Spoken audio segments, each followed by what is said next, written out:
Assalamualaikum warahmatullahi wabarakatuh.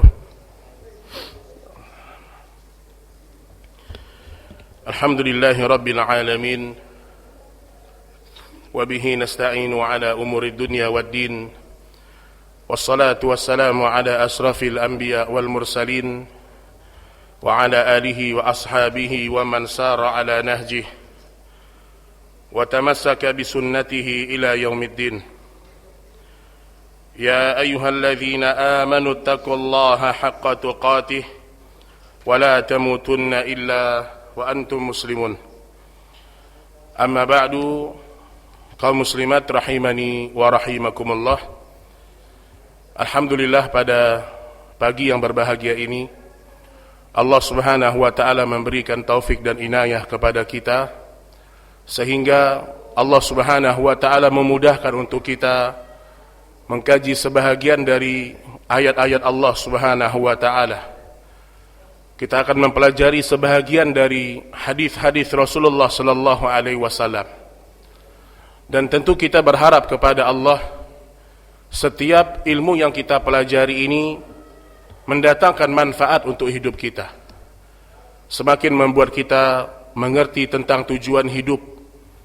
Sebagaimana hadis Rasulullah sallallahu alaihi wasallam, man salaka tariqan yaltamisuhu fihi ilman sahalallahu lahu bihi tariqan ilal jannah. Barang siapa yang menuntut ilmu agama Allah subhanahu wa ta'ala, maka Allah subhanahu wa ta'ala akan mudahkan langkah kakinya untuk masuk ke dalam surga.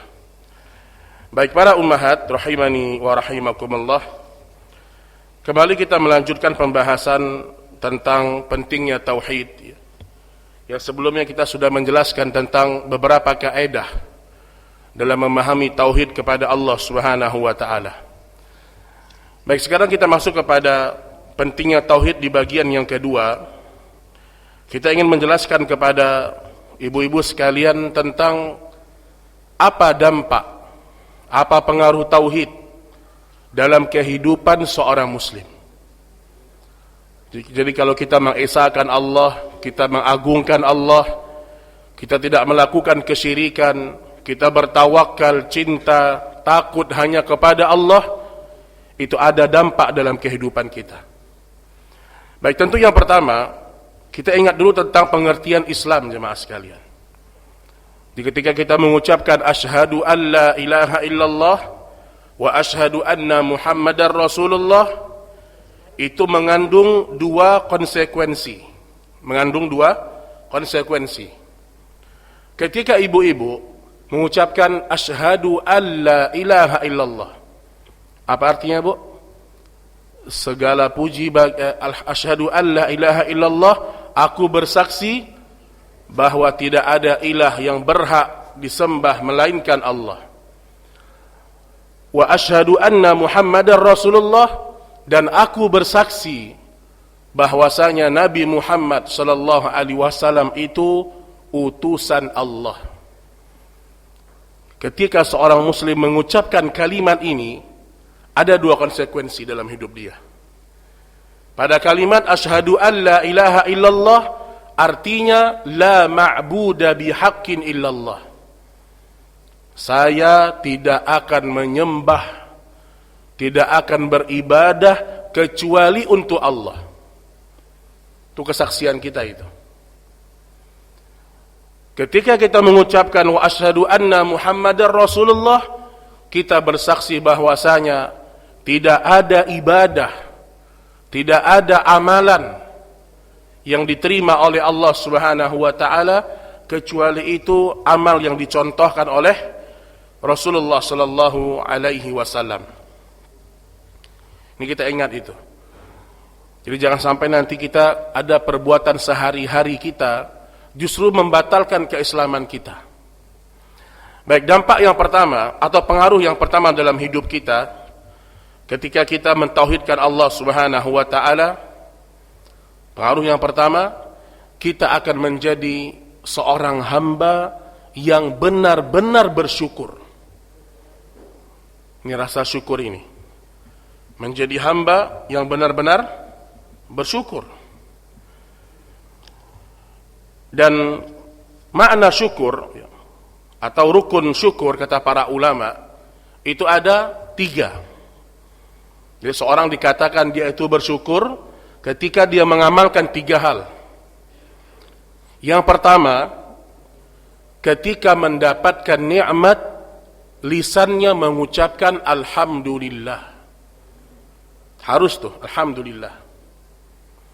Makanya Nabi SAW beliau disebutkan, kalau mendapatkan sebuah kejadian yang dicintai oleh beliau, tercapai mungkin targetnya, tercapai tujuan kita, maka Nabi mengucapkan apa? Alhamdulillahilladzi bini'matihi tatimmu shalihat. Ada yang belum hafal enggak kalimat ini? Tolong dihafalin tuh. Alhamdulillahilladzi bini'matihi tatimmu shalihat. Ini kalau kita dapat sesuatu yang kita suka, sesuatu yang kita kejar-kejar, kita dapat nih, ucapkan ini. Segala puji bagi Allah karena nikmat dan anugerahnya sempurna semua amalan. Dan Nabi SAW ketika mendapatkan sebuah peristiwa, takdirnya Allah yang tidak beliau sukai, artinya tidak sesuai dengan apa yang kita harapkan. Takdirnya Allah semua ada hikmahnya. Namun terkadang di mata manusia ada takdir baik dan takdir buruk. Tapi hukum asalnya semua takdir Allah itu baik. Bagi manusia keluarnya Adam dari surga, ini takdir yang buruk. Tapi bagi Allah Subhanahu wa taala di situ ada hikmah dan pelajaran. Nah, yang kedua ini, ketika Nabi mendapatkan peristiwa yang tidak beliau senangi, beliau membaca tetap alhamdulillah depannya. Alhamdulillahi ala kulli halin. Ini nih. Alhamdulillah ala kulli halin. Segala puji bagi Allah dalam setiap keadaan. Makanya subhanallah Bapak Ibu atau ummahat sekalian, Allah Subhanahu wa taala membuka Al-Fatihah dengan kalimat alhamdulillah. Tauhid ini. Allah Subhanahu wa taala menciptakan langit dan bumi. Allah mulai dengan kalimat alhamdulillahilladzi khalaqas samawati wal ard. Ketika dapat nikmat mengucapkan alhamdulillah, dapat musibah mengucapkan alhamdulillah. Ini pengaruh tauhid dalam hidup seorang muslim. Makanya Allah Subhanahu wa taala menyebutkan bahwasanya di antara salah satu sifat Allah itu syukur atau syakur. Ini sifat Allah Subhanahu wa taala. Allah sebutkan di dalam surah Asy-Syura ayat 23. Innallaha ghafurun syakur. Sesungguhnya Allah Subhanahu wa taala zat yang ghafur dan zat yang syakur. Ini Allah memiliki sifat yang namanya syakur. Belum lagi kita lihat para nabi dan para rasul jemaah. Mereka orang-orang yang mentauhidkan Allah.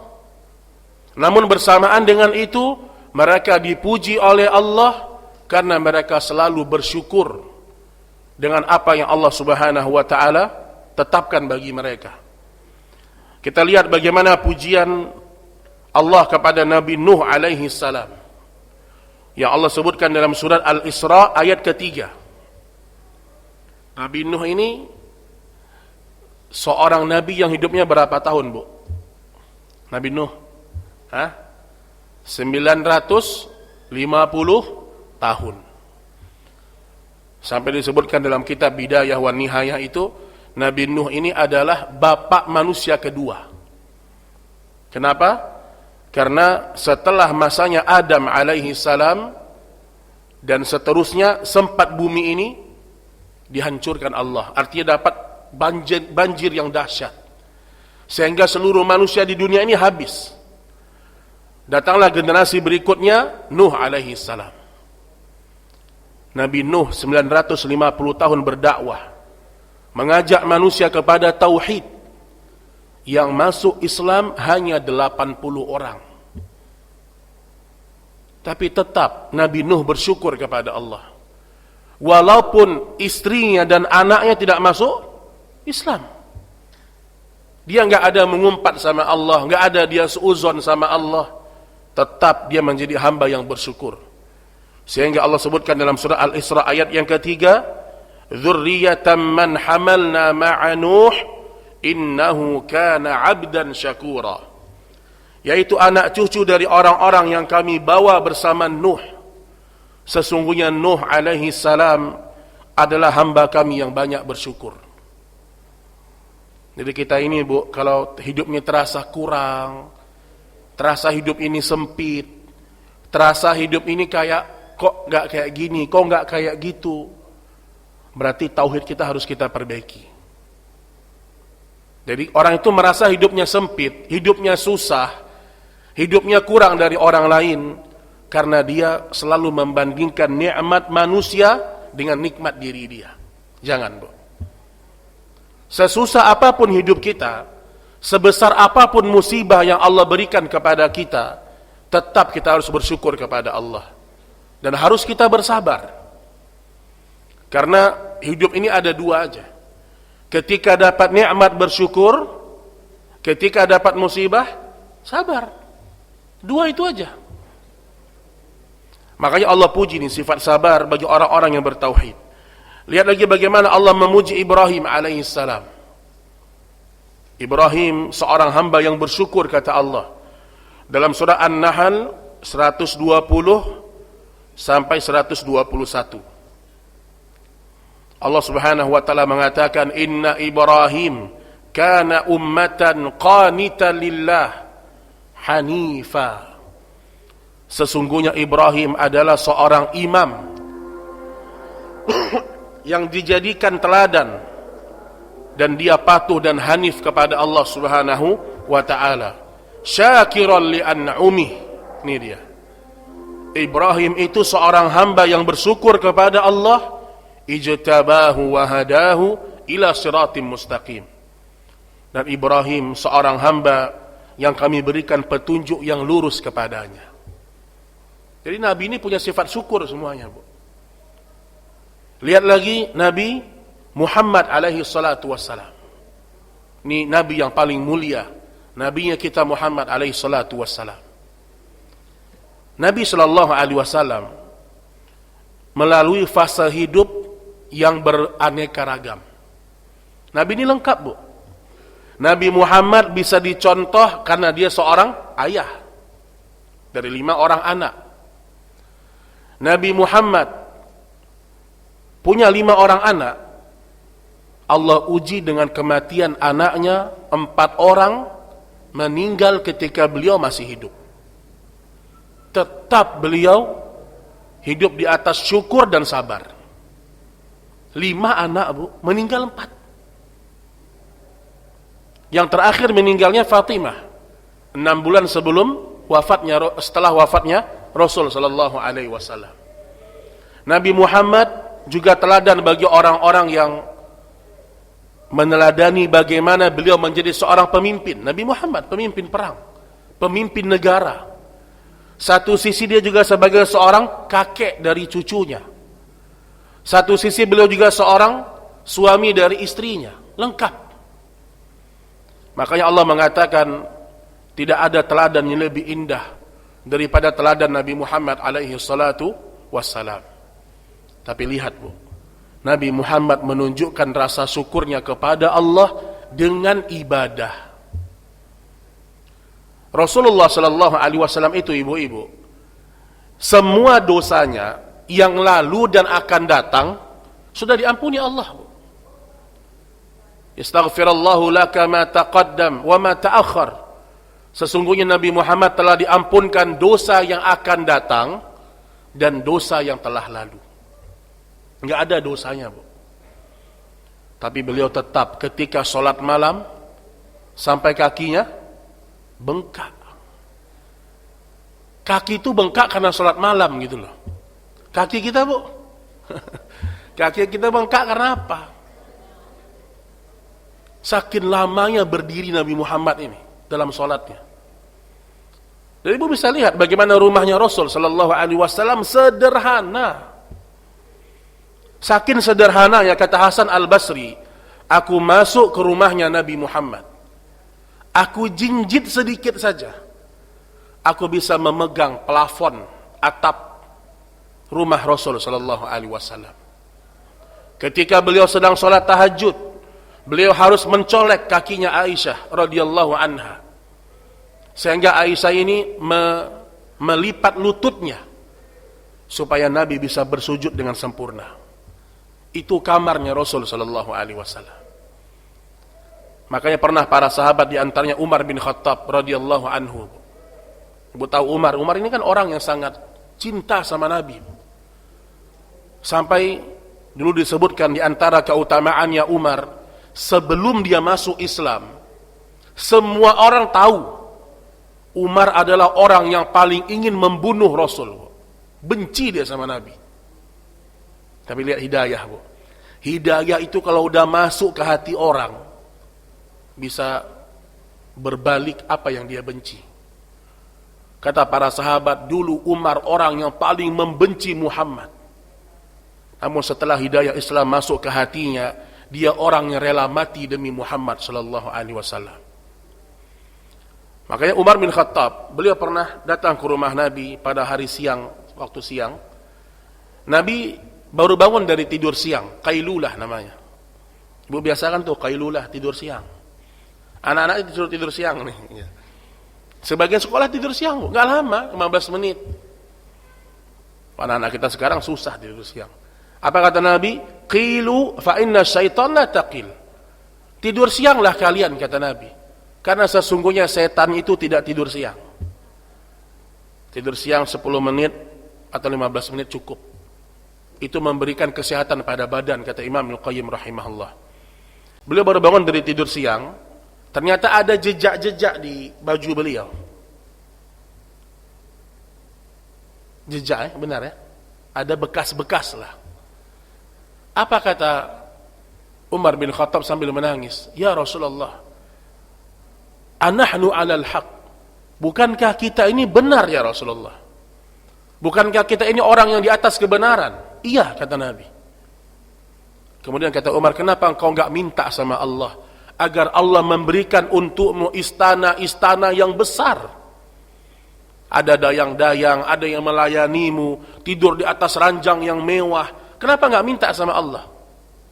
Apa jawaban Nabi sallallahu alaihi wasallam? Wahai Ibnu Khattab, seandainya aku mau, Allah bisa menjadikan gunung emas berjalan untukku.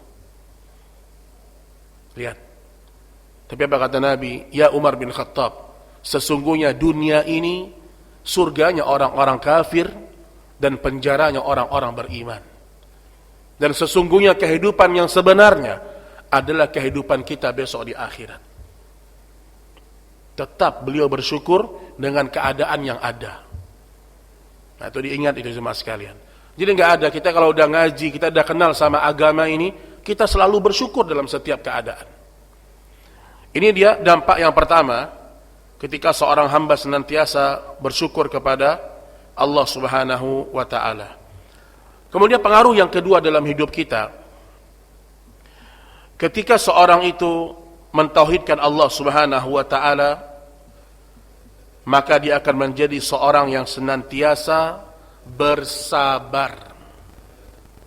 Itu pasangannya itu. Syukur, sabar. Dan sabar ini, apa definisinya? As-sabrun al-habs, kata para ulama. Apa itu al-habs? Menahan. Memang ada yang kita tahan ketika kita mendapatkan musibah. Menahan dari mengucapkan sesuatu yang dibenci Allah. Menahan dari mengucapkan sesuatu yang dimurkai Allah. Pernah ada sebuah peristiwa di masa Nabi, dalam hadis Bukhari disebutkan, ada salah seorang anak muda, Bu. Dia sedang ada di sisi kuburan ayahnya. Ayahnya baru meninggal nih. Dia nangis di sisi kuburan itu dengan tangisan yang luar biasa. Tiba-tiba Nabi datang dari belakang. Dia nggak tahu kalau ini Nabi yang datang. Kemudian Nabi mengatakan, bersabarlah kamu. Disuruh sabar sama Nabi Shallallahu Alaihi Wasallam. Kata orang ini, kau tidak mengerti apa yang aku rasakan. Sama kayak orang sekarang. Ustadz tolong nasihati saya. Sabar bu. Ustadz gak merasakan penderitaan kami. Ini sama nih, kasusnya sama. Satu DNA ini orang nih, sama. Dia gak tahu kalau ini Nabi nih. Dia bilang, kamu tidak merasakan apa yang aku rasakan. Nabi kasih tahu, sesungguhnya inna abaka wa abi finnar. Kata dia, sesungguhnya ayahmu dan ayahku dalam neraka, kata Nabi. Terus Nabi pergi. Orang ini gak sadar waktu Nabi. Tiba-tiba ada sahabat yang lain memberitahukan kepada dia bahwa tadi yang datang adalah Rasul sallallahu alaihi wasallam. Setelah beberapa hari dia datang ke rumah Nabi sallallahu alaihi wasallam, dia mengatakan, "Ya Rasulullah, sekarang saya sudah sabar dengan kematian ayah saya." Apa jawaban Nabi? As-sabru inda sadamatil ula. Kamu terlambat.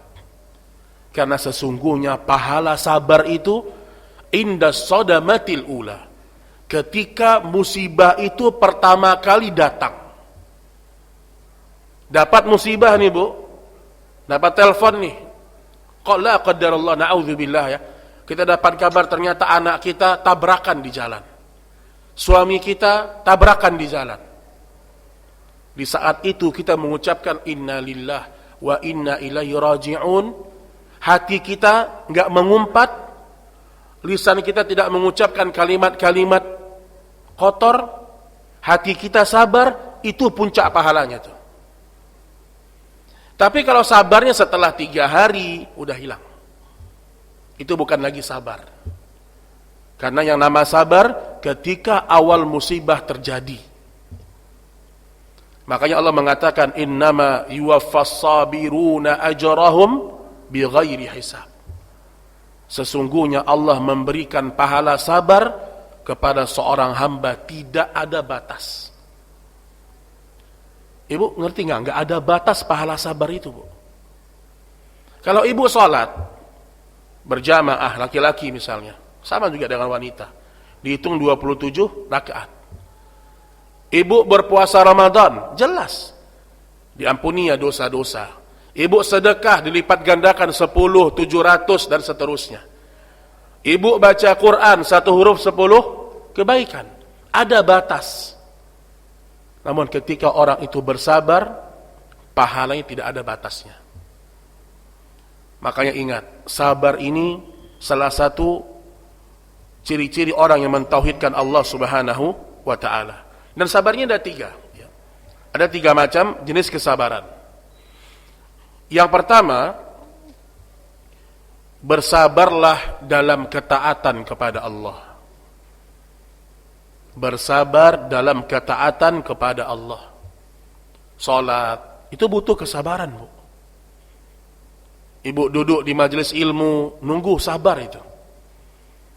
Katanya jam 11 selesai, kok belum selesai ya? Itu sabar itu.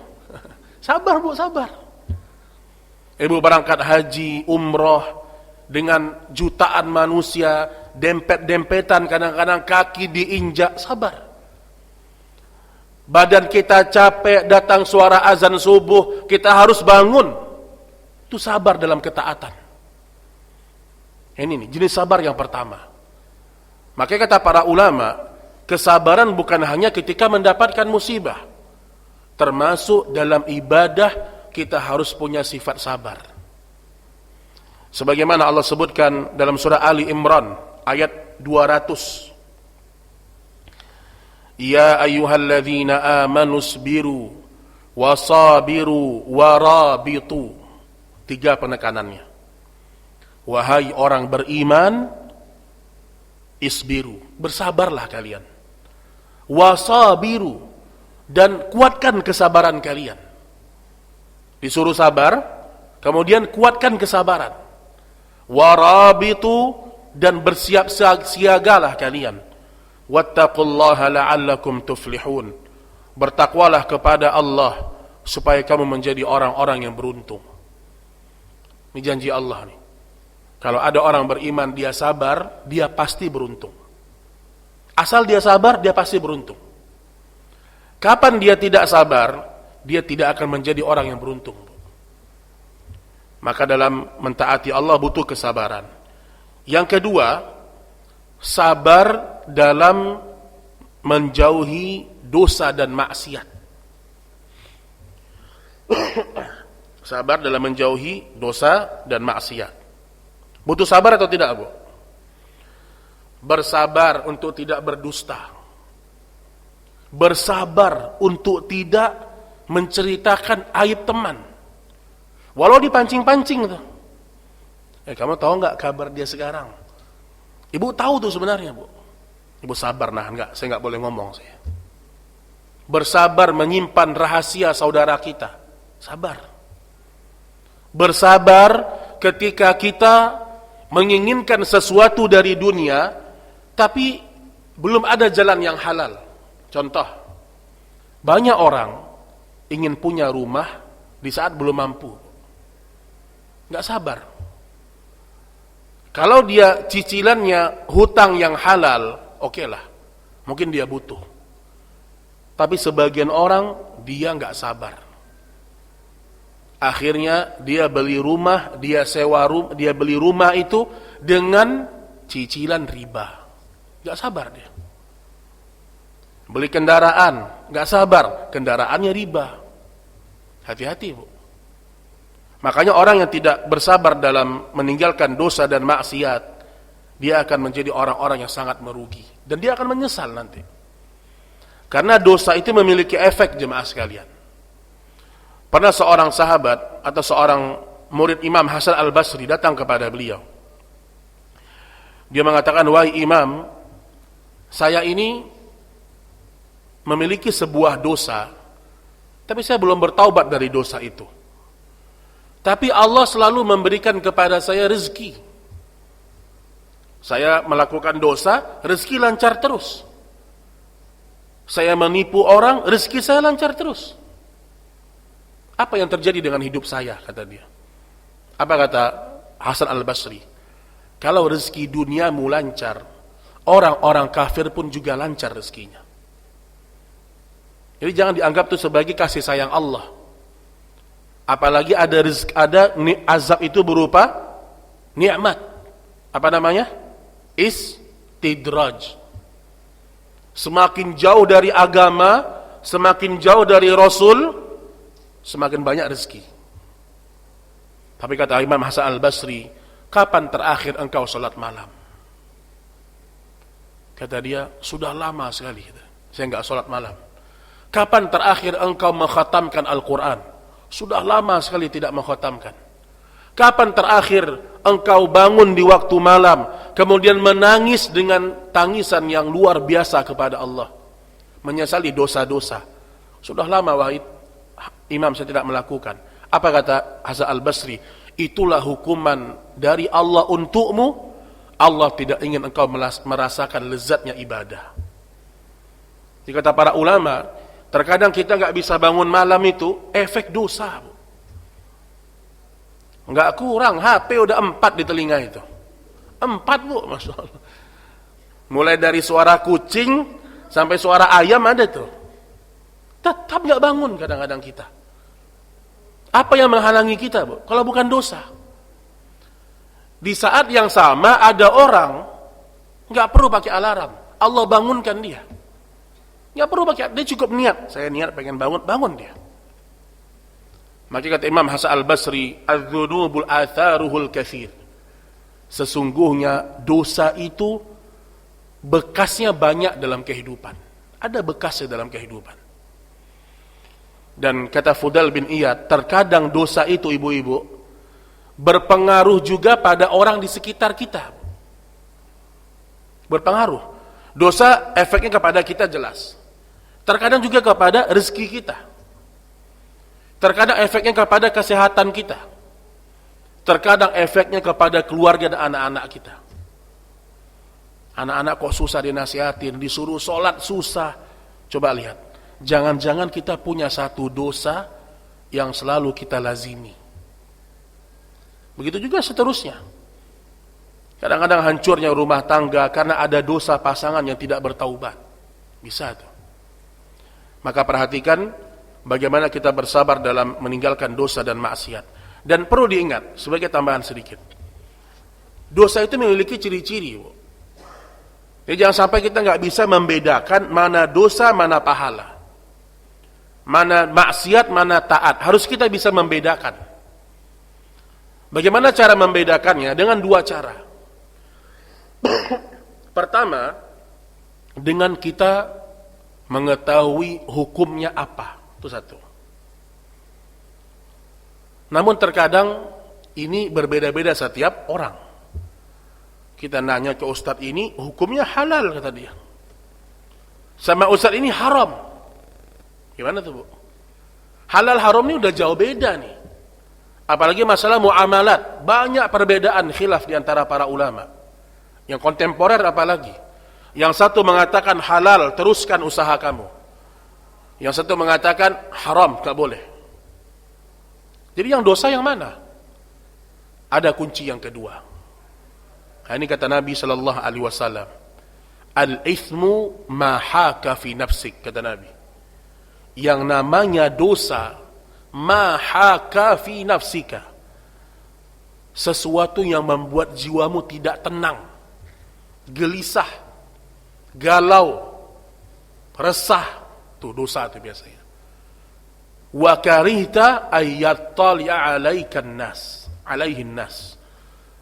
Ciri dosa yang kedua, dan kamu takut, kamu tidak suka, kamu benci kalau ada orang yang mengetahui kamu melakukan itu. Ini kunci yang kedua untuk menentukan itu dosa atau tidak. Kalau kita bilang gini, jangan bilang-bilang sama orang ya. Kalau sedekah mungkin bagus. Tapi kalau itu adalah maksiat, pasti dosa. Jangan bilang-bilang sama orang saya kesini. Intinya apa? Kalau dosa itu ada dua tuh, Bu. Kita nggak tenang. Dapat uang nih, bingung kita. Ini halal atau haram ya? Kata ustadz ini halal, kata ini haram. Ambil kunci yang kedua. Ketika hati kita gelisah menerima uang itu, untuk kehati-hatian tinggalkan. Jangan terima.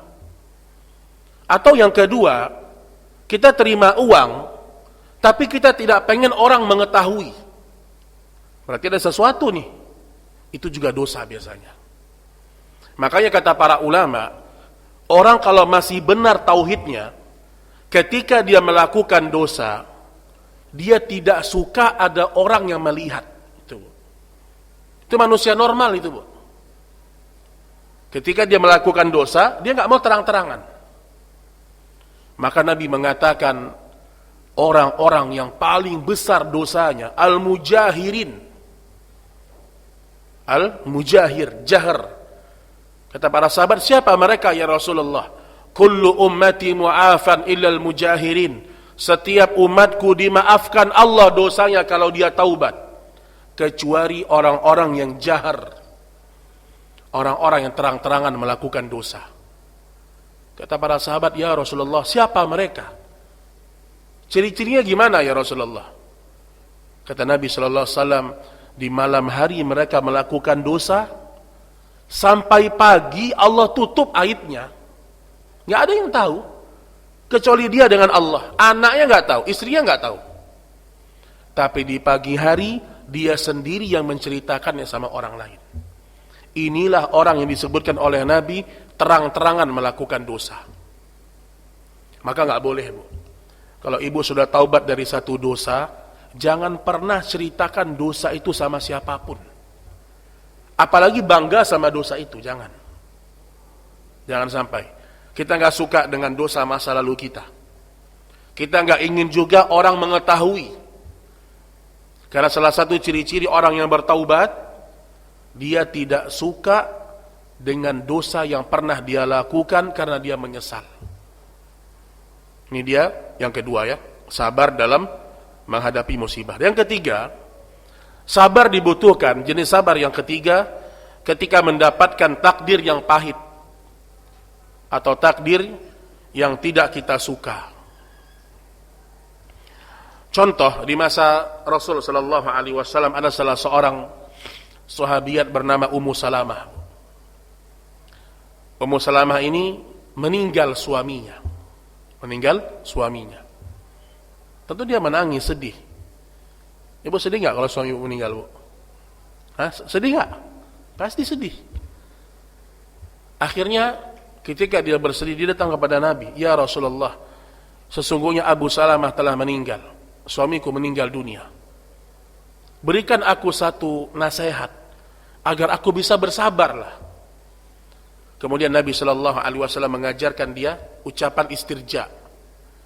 Ucapkan inna lillahi wa inna ilaihi raji'un.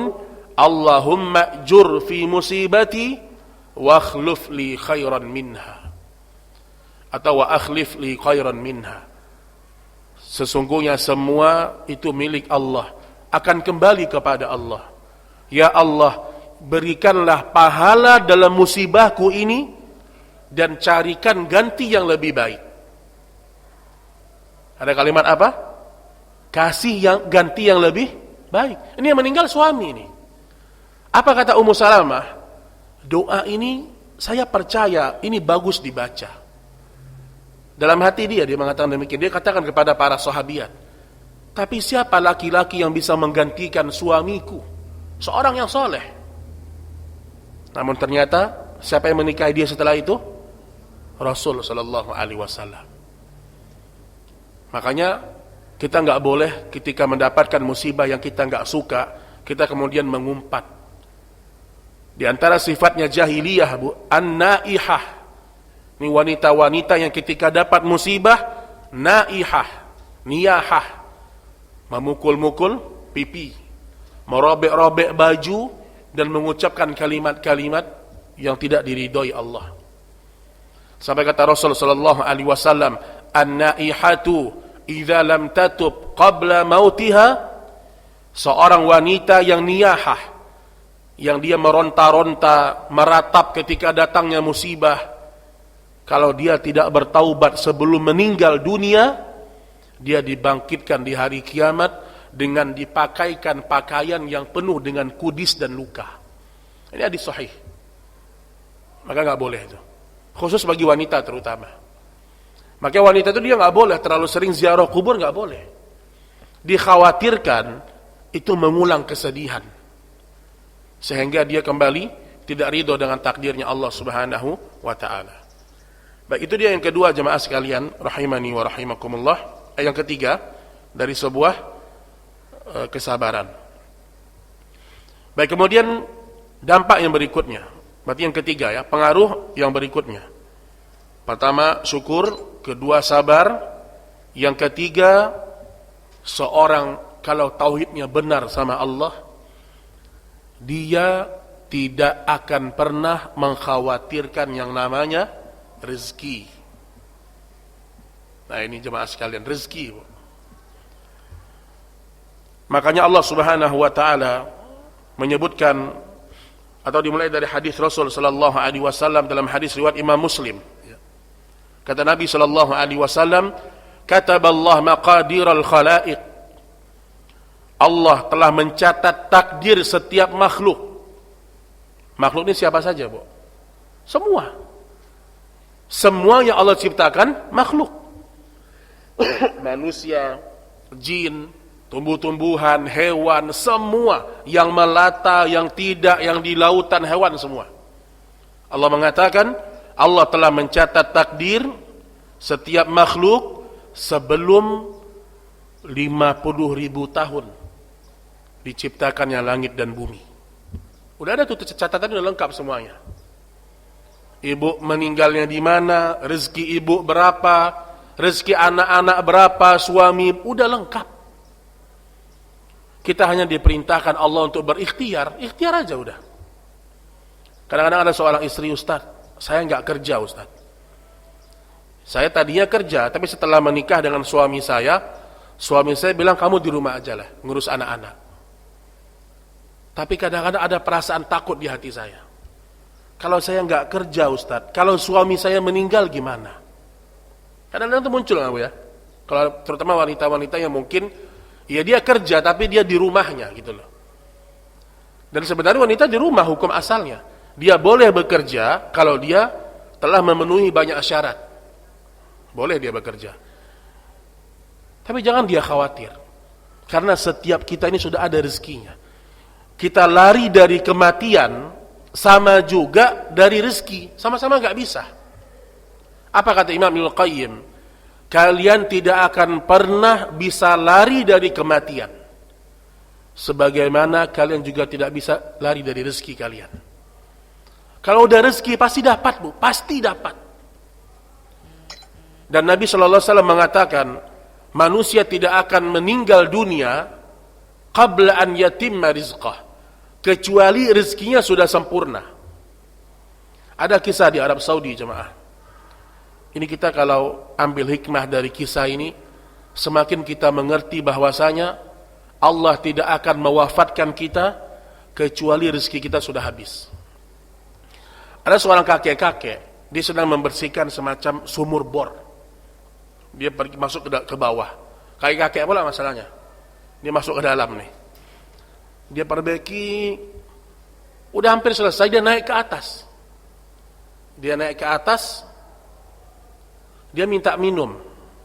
Dia naik ke atas, kemudian dia ngambil barang. Qadarullah dia terpeleset. Dia masuk ke sumur bor tadi, sampai hampir dia ini meninggal. Tapi diangkat sama orang, diselamatkan, Bu. Selamat dia, jatuh selamat. Ketika dia selamat, dinaikkan ke atas, diberikan dia satu gelas air putih, diminum sama dia untuk menenangkan dia. Setelah diletakkan gelas itu, meninggal dia. Apa kata para ulama? Padahal dia jatuhnya nggak terlalu parah katanya. Kata para ulama, Allah tidak matikan dia karena masih ada satu gelas lagi rezeki dia. Begitu Allah, Bu. Masih Allah hidupkan dia. Gimana pun jatuhnya, kalau masih ada rezekinya, nggak mungkin dia akan mati. Setelah dia minum, habis rezekinya. Sudah waktunya untuk ajal datang. Nah, begitulah dengan rezeki kita. Pernah juga ada seorang ibu-ibu, dia bertanya kepada seorang masyayikh di Madinah. Dia nanya, "Syekh, boleh nggak saya minta mati duluan sebelum anak perempuan saya?" Kata Syekh, "Kenapa?" "Saya ini punya anak perempuan, Syekh. Tapi seperti boneka," kata dia. Boneka dalam artian dia hidup tapi mati gitu loh. Anak dia ini, Bu, cacat coba. Dari dia kecil sampai sekarang anaknya sudah dewasa, sudah haid, udah besar anaknya. Apa penyakit anaknya? Dia lumpuh dari atas sampai bawah anaknya ini. Anak perempuan, anaknya cuma satu. Makan disuapin, mandi dia dimandikan. Udah kayak orang mati, tapi masih hidup. Dan itu bertahun-tahun dia urus. Dia berkali-kali cari orang yang mau mengurusin dia, orang pada nggak mau semua, susah, berat. Ngurusin orang yang udah lumpuh total. Dia sendiri yang mengurus anaknya. Dia nanya sama Syekh, "Syekh, boleh nggak saya doa sama Allah supaya Allah wafatkan anak saya dulu, baru saya? Karena saya takut ya Syekh, kalau saya yang mati duluan, siapa yang akan mengurus anak saya? Siapa yang akan memberikan rezeki sama anak saya?" Apa jawaban Syekh ini? Engkau tidak boleh minta kematian kepada Allah. Engkau kalau seandainya engkau mati duluan, kata Syekh, engkau meninggal duluan, Allah yang akan menjaga anak itu. Allah yang menciptakan dia seperti itu, Allah juga yang akan menjaga dia. Maka kata Nabi sallallahu alaihi wasallam, "La tatamayannal al-maut bi durrin yusibuh." Jangan pernah kalian minta mati sama Allah karena musibah yang menimpa kalian. Jangan. Ini kadang-kadang ada orang tua karena saking kesalnya sama anaknya, "Kalau kamu nggak berubah, anak ibu mati aja deh." Kan sering tuh, Bu. Karena nggak sabar sama anaknya. Nggak boleh. Seberat apapun musibah kita nggak boleh minta kematian sama Allah. Maka ingat, orang kalau sudah mentauhidkan Allah, dia tidak pernah khawatir dengan rezeki. Ibu lihat, Bu, cicak itu, lihat cicak. Tahu cicak nggak? Apa makanan cicak, Bu? Cicak itu punya sayap nggak dia? Ada sayap cicak, Bu? Atau cicak di rumah Ibu ada sayap? Nggak ada cicak sayap. Tapi lihat, karena memang makanannya nyamuk, Allah buat rezeki dia itu mendekat ke cicak itu. Lihat bagaimana adilnya Allah. Makanya kata Imam Ibnu Qayyim, kita kalau melihat hewan, ya, Allah mensesuaikan tubuh hewan itu dengan apa yang dia makan. Allah sesuaikan tubuhnya dengan apa yang dia makan. Contoh, misalnya jerapah. Allah panjangkan lehernya, itu untuk kebutuhan rezeki dia. Dan begitu seterusnya. Makanya kita ini jangan pernah takut dengan rezeki. Makanya banyak orang, karena mengkhawatirkan rezeki, akhirnya apa? Menzolimi orang. Menipu orang. Itu awal dari ketakutan sama rezeki sebenarnya. Sikut mengikut dalam bisnis. Ini semua orang-orang yang takut dengan rezeki. Makanya Nabi SAW mengatakan dalam sebuah hadis yang sahih, man taraka syai'an lillah awadahu Allah khairan min. Barang siapa yang meninggalkan sesuatu yang haram karena Allah, Allah ganti dengan sesuatu yang lebih baik. Maka jangan pernah takut, Bu. Kalau memang ini pekerjaan haram suami kita nih misalnya nih, memang haram tuh pekerjaan, kita dukung suami kita meninggalkan. Karena Allah pasti ganti dengan pekerjaan yang lebih baik. Makanya Allah sebutkan juga dalam surah Asy-Syura ayat 27. Walau basatallahu rizqa li'ibadihi la baghaw fil ardi walakin yunazzilu biqadri ma yasha' innahu bi'ibadihi khabirun basir. Jika Allah melapangkan rezeki kepada hamba-hambanya, tentulah mereka akan melampaui batas di muka bumi. Kata Allah apa? Seandainya aku lapangkan semua rezeki manusia, manusia itu pasti akan melakukan kerusakan di muka bumi. Tetapi aku turunkan rezeki kepada mereka biqadari ma yasha, sesuai dengan ukurannya masing-masing. Dengan ukurannya masing-masing. Sesungguhnya Allah Maha mengetahui keadaan manusia dan Allah Maha melihat. Makanya dalam Islam kita tidak boleh hasad dengan rezekinya orang, nggak boleh. Orang beli AC kita kedinginan, itu aneh itu. Nggak boleh, Bu. Susah melihat orang senang, senang melihat orang susah. Inilah orang paling susah hidupnya nih, Bu. Susah dia lihat orang dia nggak suka lihat orang senang. Ini orang hasad, Bu. Apa kata para ulama? Hasad ini nggak terlihat. Tapi kalau kita jujur, kita bisa merasakan dalam diri kita. Salah satu tanda kalau kita hasad, kita tidak suka menceritakan kelebihan orang. Kita akan tutup kelebihan dia. Itu biasanya begitu kalau orang hasad. Dia nggak suka menceritakan kelebihan orang, atau misalnya juga dia tidak suka mendengar orang lain menceritakan kelebihan saudaranya, nggak suka dia. Makanya hasad ini besar kaitannya dengan tauhid juga. Bagaimana hasadnya Qabil dengan Habil, lihat. Habil. Karena Habil ya kurbannya Masya Allah 50 ekor hewan kambing diterima oleh Allah kurbannya, hasad sih Qabil, dibunuhnya saudaranya. Karena menikah juga dengan saudarinya yang lebih cantik menurut dia. Hasad ini, Bu, yang membuat orang rusak tauhidnya juga.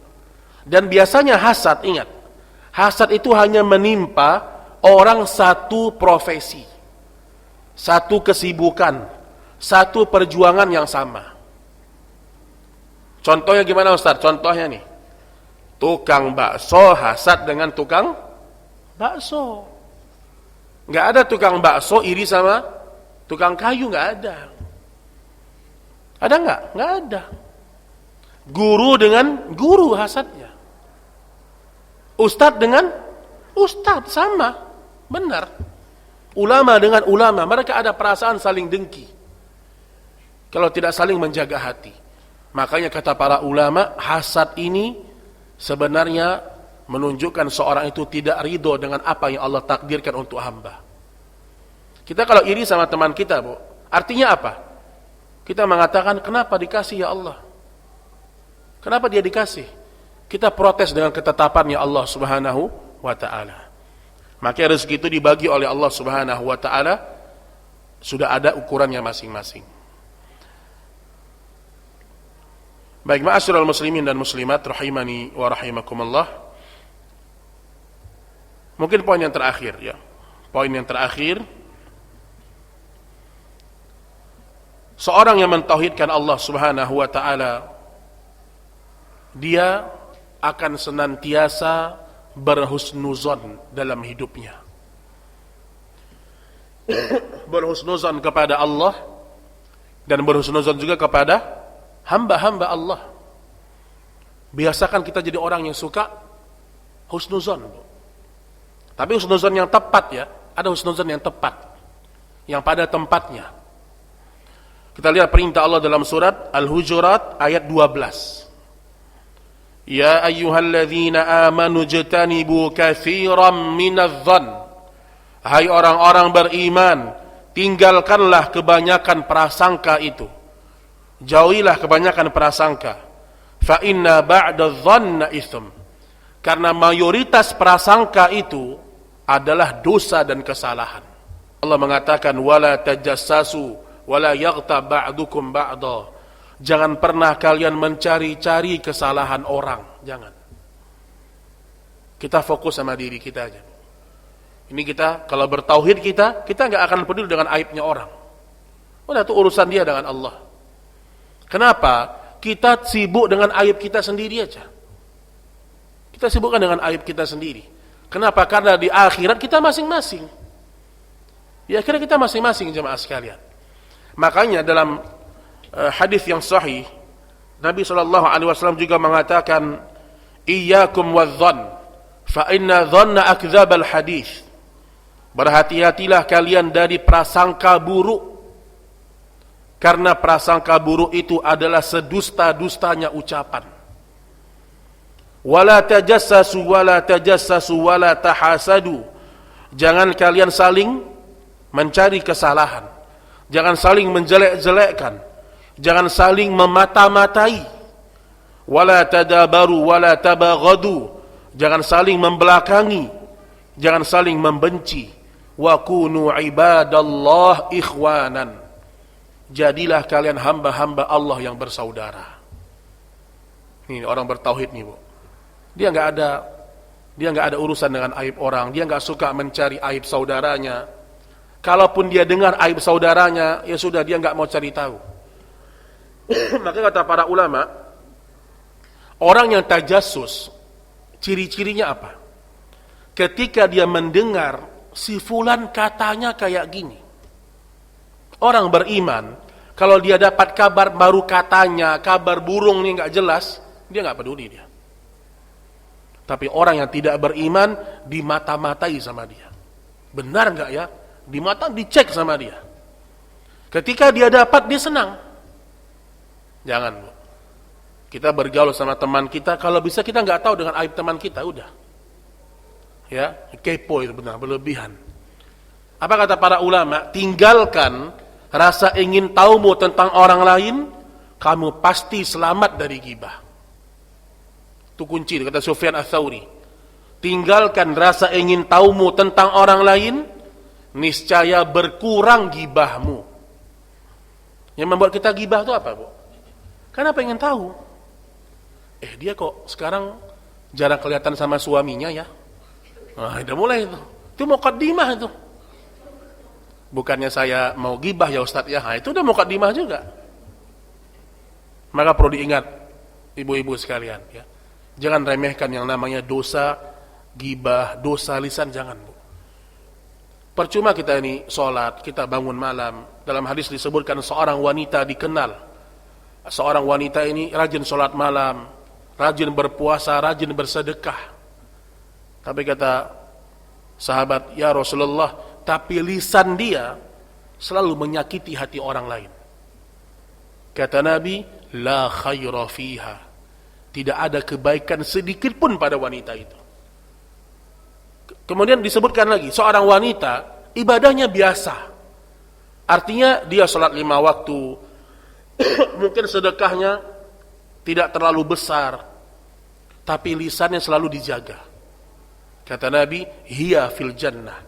Besok wanita yang seperti ini masuk surga. Makanya ini lisan, Bu.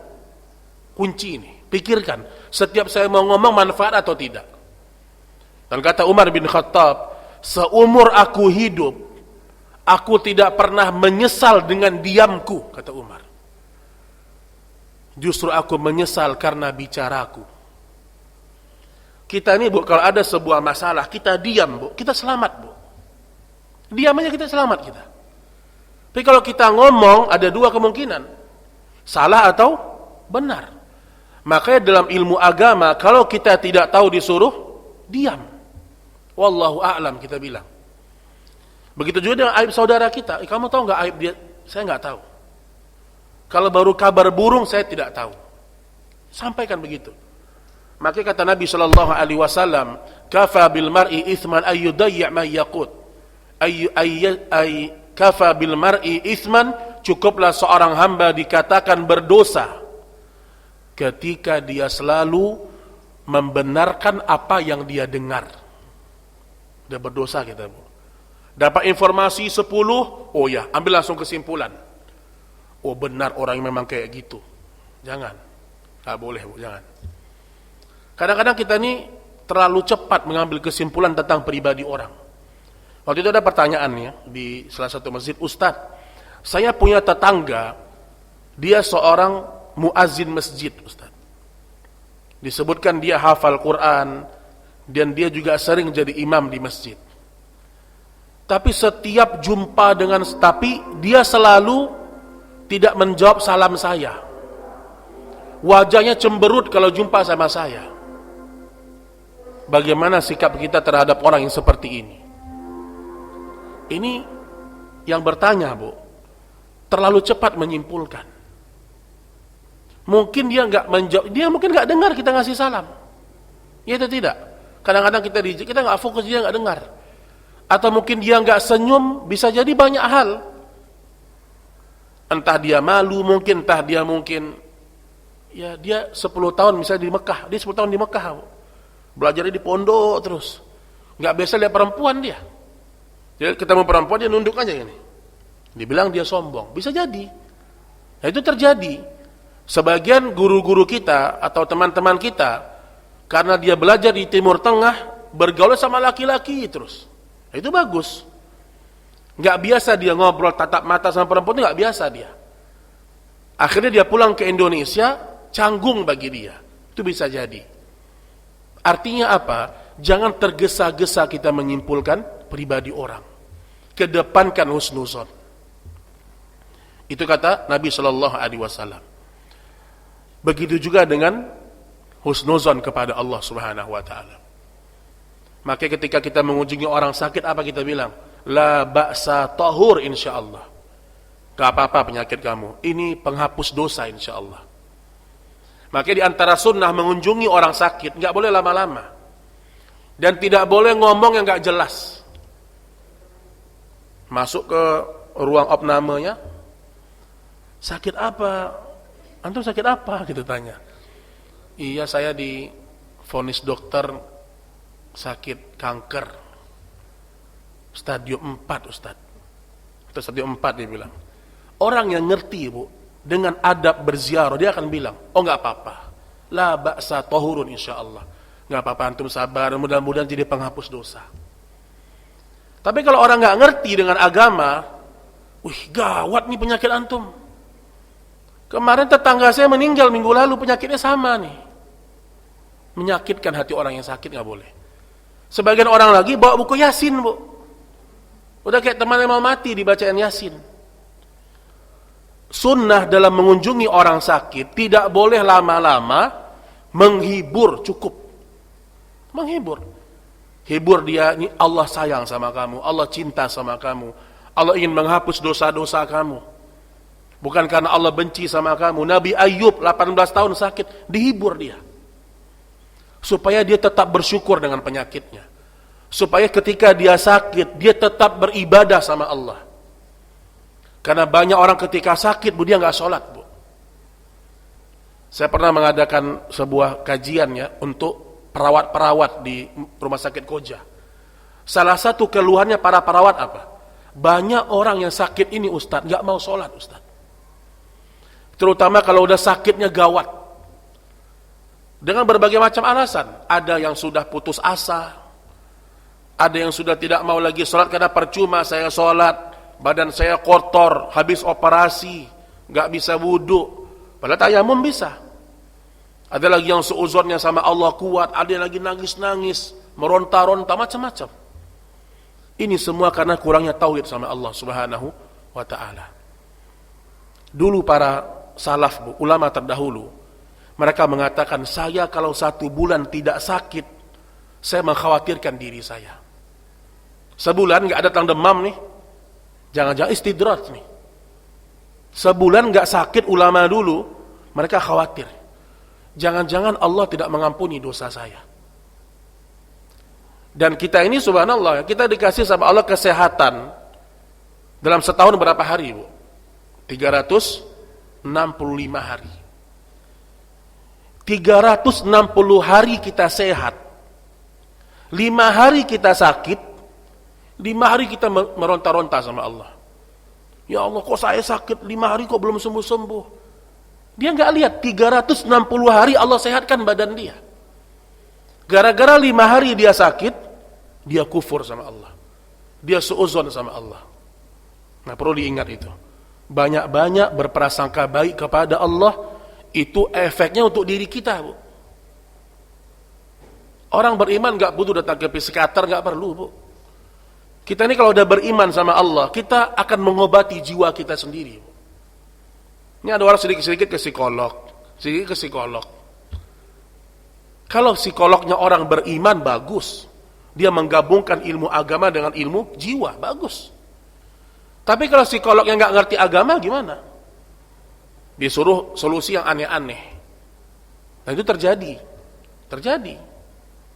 Kalau psikolog yang ngerti agama kan beda tuh. Disuruh kita mungkin rajin sholat, disuruh kita untuk tawakal sama Allah, macam-macam kan solusinya. Tapi banyak orang salah tempat ketika dia mendapatkan musibah, salah meminta dalam solusinya salah. Baik, ma'asyiral muslimin dan muslimat rahimani wa rahimakumullah. Ini dia mungkin beberapa materi kita yang bisa kita sampaikan pada pertemuan ini. Mudah-mudahan kita menjadi hamba-hamba Allah yang senantiasa mentauhidkan Allah, dan benar-benar kita terasa efek tauhid dalam kehidupan kita. Jadi bukan sekedar kita tahu tauhid rububiyah, uluhiyah, asma wa sifat, bukan sekedar itu. Tapi benar-benar kita berbahagia dengan tauhid ini. Itu yang kita minta kepada Allah tabaraka wa taala. Baik, sebelum kita akhiri, kalau ada pertanyaan dipersilahkan ibu-ibu sekalian. Bismillah.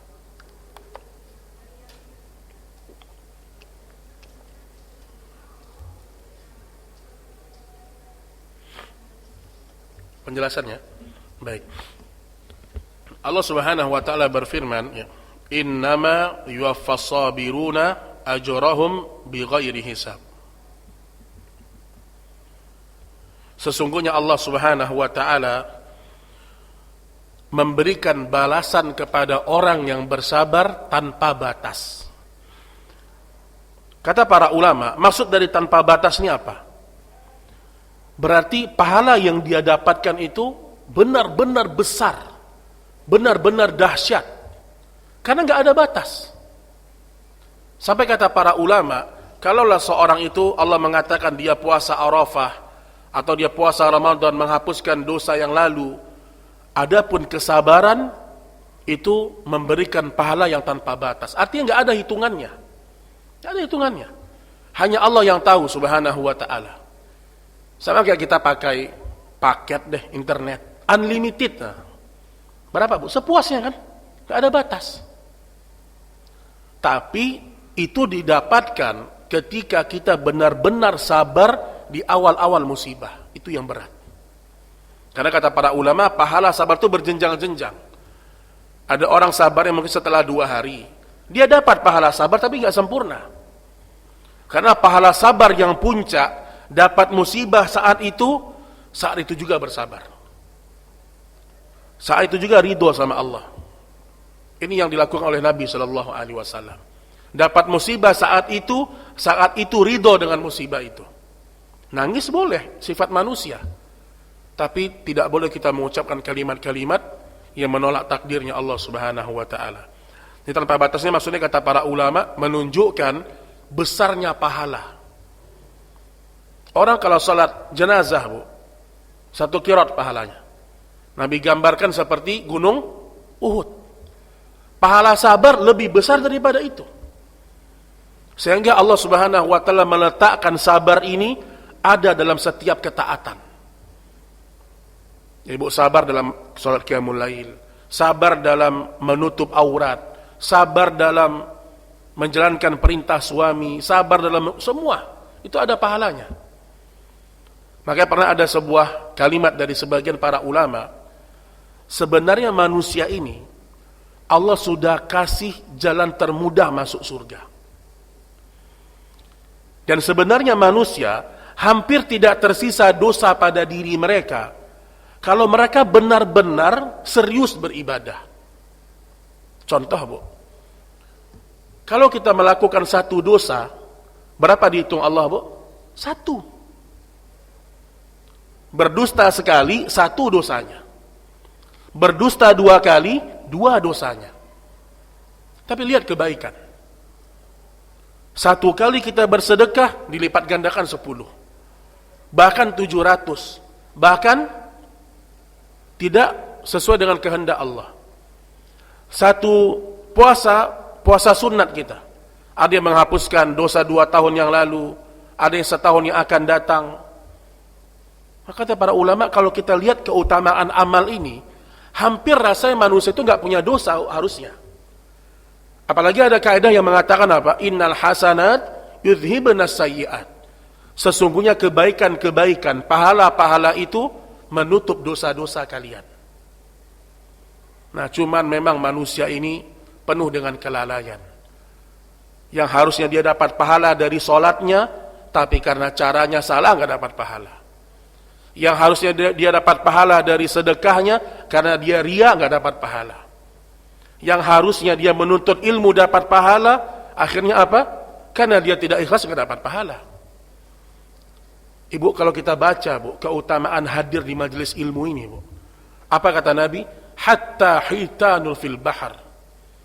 Orang-orang yang duduk di majelis ilmu, semua ikan di lautan beristighfar untuk mereka. Ikan di depan Tebet ini berapa jumlahnya, Bu? Ikan depannya ya. Ini seluruh ikan di muka bumi beristighfar untuk seorang yang hadir di majelis ilmu. Maka kata, mana dosa kita? Terhapus dosa kita. Cuman kita nggak bisa memastikan kan gitu. Tapi janji Allah sama kita begitu. Maka kata para ulama, berbahagialah wahai para penuntut ilmu. Tanpa kalian sadari, setelah hadir di majelis ilmu, dosa itu rontok semuanya. Itu kalau kita ikhlas. Makanya syaratnya 2. Ikhlas dan mengikuti petunjuk Nabi Muhammad sallallahu alaihi wasallam. Nah, ini betul yang berat nih, yang pertama yang berat. Adapun mengikuti petunjuk, asal kita mau kita bisa. Asal mau belajar kita dapat. Ustadz, saya pengen sholat seperti sholatnya Nabi. Udah, sekarang buku-buku banyak.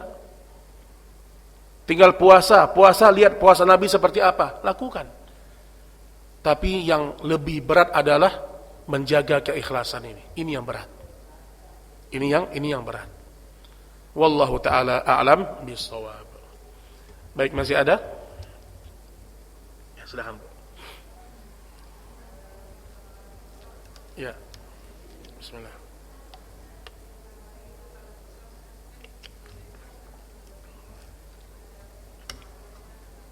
Ya.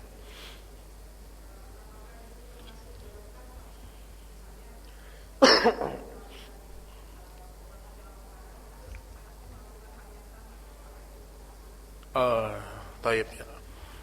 Baik, kalau kita katakan karma, maka tidak juga sebenarnya. Kalau karma ini kan pasti apa ya?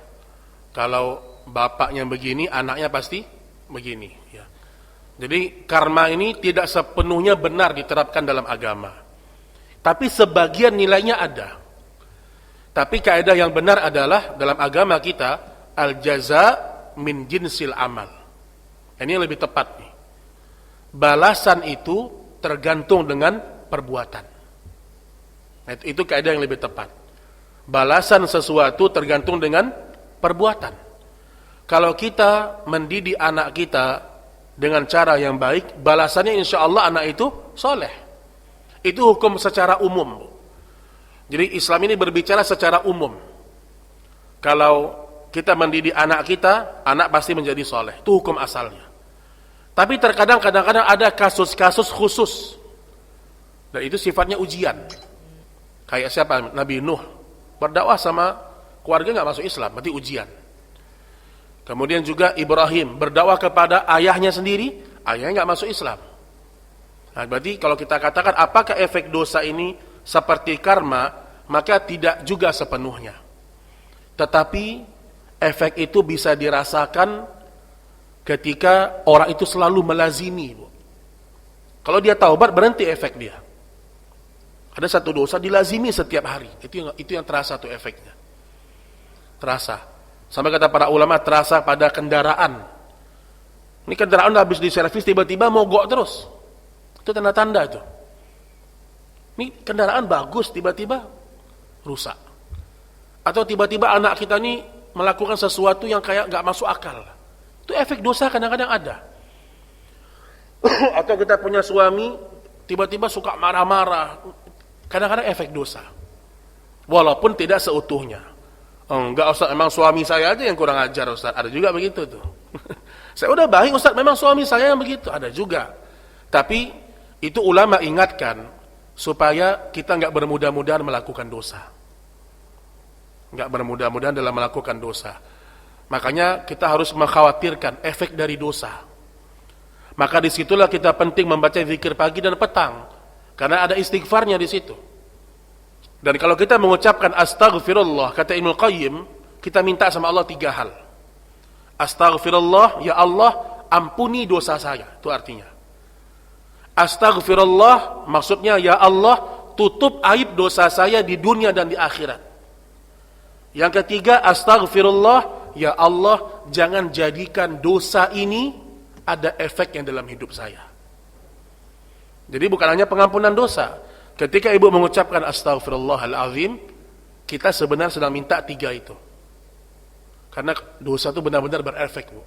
Kepada kecerdasan, hafalan, kekhusyuan, itu pasti ada efeknya. Kenapa? Karena ketika kita berdosa, tuktab nuqtatu sauda, kata Nabi. Allah letakkan di hatinya satu bintik hitam. Ketika dia beristighfar, bertaubat, hapus bintik hitam itu. Nah, makanya kalau kita jarang istighfar, jarang kita bertaubat, itu bintik hitam semakin banyak. Kalau udah banyak bintik hitamnya, Bu, sampailah keluar sebuah ucapan, urus aja diri Anda sendiri, jangan urus diri saya. Enggak mau nerima nasihat. Maka kata Nabi sallallahu alaihi wasallam, seburuk-buruknya ucapan ketika kalian mengatakan ittaqillah, bertakwalah kepada Allah. Kemudian orang menjawab, urus aja diri ente sendiri. Ada orang begitu tuh, Bu. Kita nasihatin, udah urus dirimu aja sendiri, jangan urus saya. Ini hati udah banyak bintik hitamnya. Udah banyak jerawat di hati, itu banyak. Rusak. Kecuali dia bertaubat, akan mudah dia menerima nasihat. Nah, itu dia diantara penjelasannya para ulama. Wallahu a'lam bissawab. Baik, masih ada? Mungkin satu lagi kalau ada, ya silakan.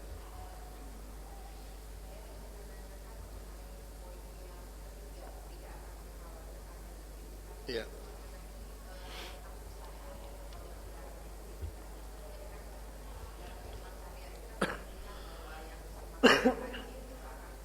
Iya.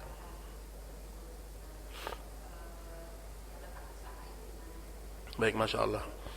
Ya, dalam masalah ikhtiar ini ada 2 kelompok yang keliru. Masalah tawakal ini kan, ada orang dia menganggap ikhtiar ini segala-galanya di situ. Nah, ini juga keliru nih. Dia mengatakan kalau saya usaha sekian pasti dapat sekian. Ini ekstrim garis kanan ini. Salah ini. Ada lagi sebagian orang, udahlah, ikhtiar biasa-biasa aja lah. Kerja semampu aja lah. Toh juga rezeki segitu-gitu aja. Nah, ini juga salah. Apa yang Allah perintahkan kepada kita? Fa idza azamta fatawakkal 'ala Allah. Kalau kalian sudah bertekad, berikhtiar yang maksimal, tawakal sama Allah. Jadi Allah menyuruh kita berikhtiar maksimal. Cuman kita tidak menganggap kepastian dalam ikhtiar kita. Misal, kita disuruh untuk sampai target 100 juta dalam usaha, misalnya. Kita kejar, bismillah. Kita niatkan untuk ibadah misalnya. Dan seterusnya lah, ini masalah ikhtiar. Kita ikhtiar, selesai, dah maksimal kita. Udah serahkan sama Allah. Kalau Allah kasih kita target yang sesuai, alhamdulillah. Kalau Allah nggak kasih segitu, tetap kita bersyukur. Nah, ini yang benar nih. Karena ada sebagian orang salah memahami takdir. Percuma mau usaha sebesar apapun juga segitu-gitu aja. Ini juga salah. Karena Nabi SAW mengatakan, Innallah yuhibbul abda idza amila amalan atqanah. Allah cinta kepada seorang hamba kalau dia mengerjakan sesuatu yutqin, dia menekuninya. Makanya Bu, dalam Islam ada namanya amanah kan? Ada karyawan yang amanah, itu kan disiplin sebenarnya. Maka kita kalau bicara masalah ikhtiar, sifatnya harus maksimal. Harus maksimal. Kenapa? Karena ketika kita tidak maksimal, berarti kita belum menempuh ikhtiar yang diperintahkan oleh Allah. Itu perlu diingat. Dan ketika orang berikhtiar maksimal, bukan dia cinta sama dunia, bukan. Karena memang dia punya kewajiban untuk menafkahi istri dan anak-anaknya. Kecuali dia cari rezeki sampai lupa dengan sholat, lupa dengan ilmu, lupa bakti sama orang tua, ini nggak boleh nih. Tapi selama dia maksimal dalam artian dia masih menjadi orang-orang yang soleh, taat, tidak ada masalah. Tidak ada masalah. Cuma kadang-kadang juga ada orang yang begitu, Bu. Adalah sekedarnya aja lah kerja itu. Sekedarnya. Akhirnya dia berharap rezeki itu beranggapan udah paling segitu-gitu aja rezeki. Coba Ibu lihat. Bagaimana Allah memerintahkan kepada Musa dan semua para nabi berikhtiar, Bu. Nabi Muhammad pengembala kambing, ikhtiar. Abdurrahman bin Auf ketika dia hijrah ke Madinah, habis semua harta dia di Mekah, nggak dibawa. Apa yang dia lakukan? Dullani ala suq. Dia bilang ke penduduk Madinah, tunjukkan saya pasar di mana. Saya akan memulai dari nol usaha saya. Itu ikhtiar dia. Nabi Muhammad gembala kambing, ada lagi Nabi Daud pandai besi. Macam-macam profesi para nabi dan para rasul. Jadi semua itu butuh dengan ikhtiar maksimal. Ikhtiar kita harus maksimal. Sama dengan kita belajar juga. Orang yang menghafal Quran, dia hafal satu ayat, dia ulang 50 kali, tentu tidak sama hasil dengan orang yang 100 kali putar. 200 kali putar, gak sama. Makanya ahlu sunnah bersikap pertengahan. Ikhtiar yang maksimal, setelah itu tawakal sama Allah subhanahu wa ta'ala. Nabi Musa saja, Bu. Nabi Musa disuruh ikhtiar sama Allah kan. Apa ikhtiarnya? Disuruh untuk membelah laut dengan tongkat kan. Bisa nggak Allah belah tiba-tiba? Bisa nggak? Bisa. Tapi ada usaha Nabi Musa untuk melemparkan tongkat. Jadi ular kadang tongkat itu. Lihat lagi Maryam. Maryam alaihissalam menggoyang pohon kurma. Jadi kata para ulama, rezeki itu harus dikejar, diusahakan, diikhtiarkan. Wallahu ta'ala a'lam bissawab. Baik, mungkin cukup pada pertemuan ini. Semoga Allah subhanahu wa ta'ala menjadikan kita orang-orang yang bertauhid di dunia dan di akhirat. Wa sallallahu ala nabiyyina Muhammad subhanakallahumma wa bihamdik asyhadu an la ilaha illa anta astaghfiruka wa atubu ilaik. Assalamualaikum warahmatullahi wabarakatuh.